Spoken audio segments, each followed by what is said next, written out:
বিশ্ববিদ্যালয়গুলো chain, যারা তোমাদের শেখায় বস্তু পূজা ও দাসত্ব। তোমরা নিশ্চয় তার শিক্ষকদের চেনো, যারা শয়তানের নিজ হাতে তৈরি করা কলের পুতুল।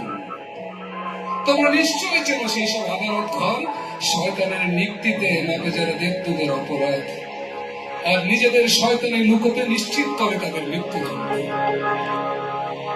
এমন সব স্থানের প্রতি বিশ্বাস ও আস্থার জন্য নিজেকে খুন করে ফাঁসিতে ঝুলিয়ে দিতে রাজি আছে। কেউ যখন শিলিং থেকে ঝুলে আত্মহত্যা করে, মনে হয় সে তার নিজেকে হত্যা করার অপরাধে ফাঁসিতে ঝুলে আছে।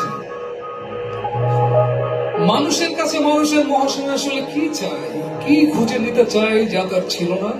না, এমন কোনো কিছুই নেই। সমুদ্র যখন কোনো জাহাজকে ডুবিয়ে নেয়, তখন তার বলা যায় না সে জাহাজের ভেতর থাকা অমূল্য মণিরত্নের লোভে সাগরটা করেছিল।